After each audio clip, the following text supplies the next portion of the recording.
Telangana CM Revanth Reddy ఢిల్లీలో బిజీగా ఉన్నారు. మంత్రులు బట్టి విక్రమార్క, ఉత్తమ్ కుమార్ రెడ్డి, పీసీసీ చీఫ్ మహేష్ గౌడ్ల ఢిల్లీలోనే ఉన్నారు. ఉదయం 11 గంటలకు ఏఐసీసీ అధినాయకులతో సీఎం భేటీ కానున్నారు. పార్టీ చీఫ్ మల్లికార్జున ఖర్గే, అగ్రనేత రాహుల్ గాంధీతో భేటీ కానున్నారు. సీఎం రేవంత్ రెడ్డితో పాటు బట్టి, ఇన్ఛార్జ్ మున్షి భేటీలో పాల్గొనున్నారు. ఈ సందర్భంగా రాష్ట్ర రాజకీయాలపై పలు కీలక అంశాలు చర్చించనున్నారు. అలాగే రాష్ట్ర మంత్రివర్గ విస్తరణపై కూడా చర్చించే అవకాశం ఉన్నట్లు తెలుస్తుంది. ఇటీవల కొందరు ఎమ్మెల్యేలు మంత్రులపై అసంతృప్తితో ఉన్నారు.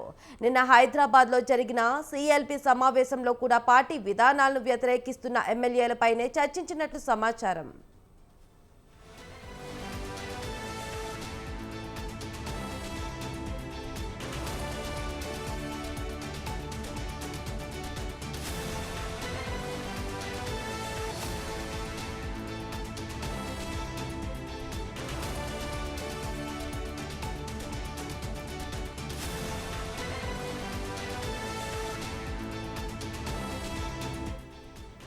నిన్న రాత్రి ఏఐసీసీ ప్రధాన కార్యదర్శి కేసీ వేణుగోపాల్తో సమావేశమయ్యారు సీఎం రేవంత్, డిప్యూటీ సీఎం బట్టి, మంత్రి ఉత్తమ్ కుమార్ రెడ్డి.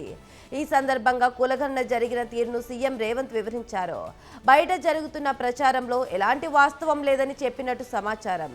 పార్టీ కార్యవర్గాన్ని నియామకం గురించి చర్చ జరిగింది. స్థానిక సంస్థల ఎన్నికలపైన చర్చ జరిగినట్టు తెలుస్తోంది.